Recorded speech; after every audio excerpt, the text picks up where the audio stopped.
Could you introduce yourself?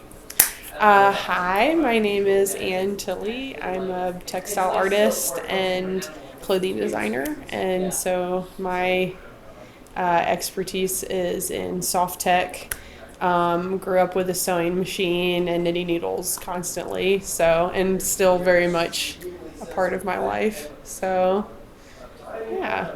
So you've been doing making in some form or another your whole life? Yeah, so I don't know what it was. I think when I was growing up, like crafting was pretty unpopular, and I guess like in the 90s and early 2000s, and I think I enjoyed doing things that no one else did. And maybe that's what drew me to the sewing machine. And my mom had one, but she didn't care about it, and she didn't sew, and she was sort of that 70s feminist era. And I just was, I think, like as I've gotten older, I think I just was always really in love with the idea of making anything. And then it just kind of came out in the sewing. And so just the act that you could build something yourself and make it exactly what you wanted it to be. And then with knitting, I was always really into knitting, but I was never that into making clothes. And so I started making like knitted art pieces as I got older, and that's been something that I really enjoy doing now. I actually started my first knitted sweater like over Christmas break, and I've been like struggling with it because I'm like it's not as free formed as like making artwork. Um, but yeah, I just am fascinated with the art of making, and I really like to cook as well. And I love kind of now I'm in this phase of my life. I'm like early 30s, so I'm in this place where I want to question everything, and I'm like, okay, like I want yogurt, but I don't want to buy yogurt that comes in a plastic container. So like, how do you make yogurt? Like, what does yogurt consist of? Like, and then like exploring with making food from scratch in my house has been my latest like making thrill. So I just made yogurt, and then I made flour tortillas. Like these things that have always been convenience foods. It's like starting to question it all and learn where everything comes from, and just love all that maker stuff. So And so that brings to the question of, and I guess this would be combining the two big questions I usually hit with is who is and isn't a maker with if somebody were interested in doing the same type of making you're into, where should they start learning and what kind of skills do they need? And well, I do think that like growing up with experience using your hands can really serve you well as you get older. I've met like so part of what I do at the Forge here in Greensboro is I host a once a month free Mend It night where I'm teaching people how to fix their own clothes. And so what I came up to this, I started meeting people on the street that had never done these things and had never had parents that kind of encouraged them to use their hands or encourage them to pursue making in any kind of form. And so part of why I started doing the Mend It night was to kind of encourage people to show these simple tools that they can use to do things for themselves, and then to have this space where they can have access to the machinery or even just the time of day, like having the once a month set aside to learn how to fix, put when someone tells me that they've never sewn a button on or they don't know how to sew a button, that like drives me crazy. I'm like, please let me teach you. It is so easy, and you can do it for yourself, and you can reclaim this garment that otherwise you're not able to wear. So for me, for someone who wants to get into it, I mean, I think just having the enthusiasm to want to try something for yourself is the first step. And then depending on your skill level, having someone help you is is the best way.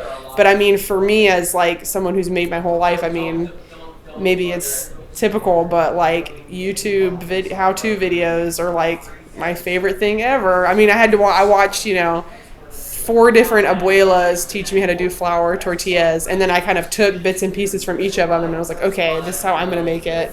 But I mean, really just like going in there and trying and not being fearful to fail is super important. And just remember that you're enjoying yourself, and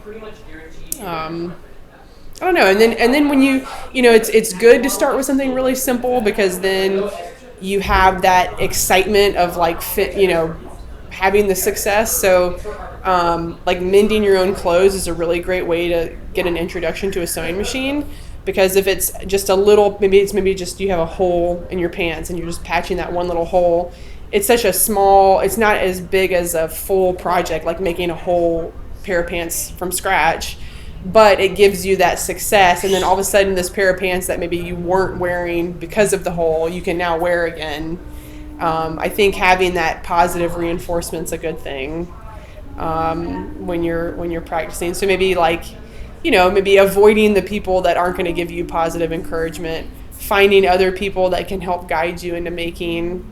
Our Mend at Night, I'm hoping that'll introduce people to a machine, or people who don't have a machine, give them a place to use a machine, and then see just how easy it is to hem a pair of pants and not have to pay someone to do it, or even worse, like throw a garment away because you don't know how to fix it. So like being resourceful in that sense. So how is your relationship with the space? Are you a member, or and with your Mend It group, when they meet here, are they all members, or and you talk about them using the machines? Are they able to use the machines in the space with or without membership, and how does that all work? Gotcha. So I am just a fan of the space. I have enough jobs in my life that I can't really afford to teach here. I don't really have the free time to be a teacher here. I used to work as a sewing director for a makerspace in LA several years ago, and I loved teaching people how to sew and how to use a sewing machine, because I felt like I was enabling them to then become makers in their own space. And so I had that desire to help people again, but I didn't really have the time. So I devote like one night once a month, and it's a free, open to the public event. And so Joe, the director, loves it because it's a public event, so that people who wouldn't otherwise be part of the Forge could come in for one night and get a chance to be in the space and learn about the space. And if Joe's around, he might rope you into a tour. And so part of it is like a good way to get new people into this space, but then also just offering a free event for anybody. And then I like it because I feel like it's less pressure, that I just get to do something for free. And then when I meet people throughout the month that say, hey, I don't know how to sew a button on, I need to fix this button, I can say, hey, come to the Mend It Night once a month. Like, that's the time I've devoted to helping. So it's like, it's not, I don't think there's a lot of other things going on like that per se at the Forge. But hopefully it's encouraging more people to come in that wouldn't come in otherwise. And then, I would love to teach more, but this is about as much as I can commit. And when they come in, they can use the sewing machines? Oh, yeah. So for as long as I'm supervising, like, they can do any of that. But then if they wanted to come any other time of the month that wasn't the Mend It Night, they would have to have a membership. So maybe people who are on the fence about getting a membership, they can come explore what tools and equipment we have here. And then, maybe that can inspire them to get a membership, or, that would be the ideal thing for the support of the Forge. But I usually end up with, as I go to other spaces, what would you be interested in hearing those other spaces talk about and what they do? Ooh. You mean like what genres, like what areas of expertise in the space, or just like the style Anything of the you'd space? be interested in seeing in a video about how other maker spaces are.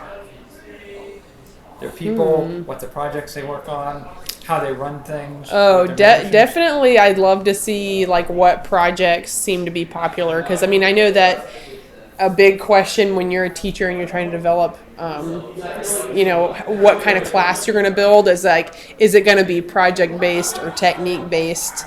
And I think I sometimes struggle with a project based class, because I think people like project based classes the most, because everything's like set out for you and you just kind of follow the rules, or rules.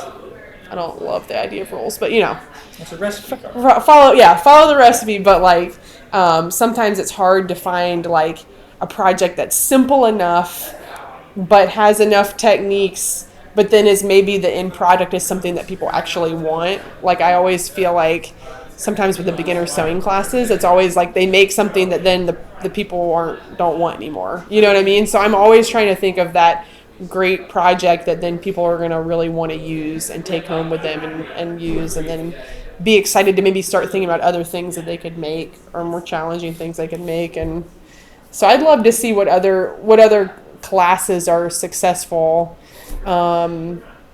The Midnight Night's pretty good. This was a little bit of a slow night tonight, but there was still a girl that came in that had never used a sewing machine before, and to be able to teach her how to use a sewing machine is really fun. And because then she can go take that and do whatever she's going to do with it. Hopefully, she can remember to put the presser foot down. But And the other question I would say is, usually ask is, it's the standard format of any interview you ever do is there anything I haven't asked that you think is important to cover?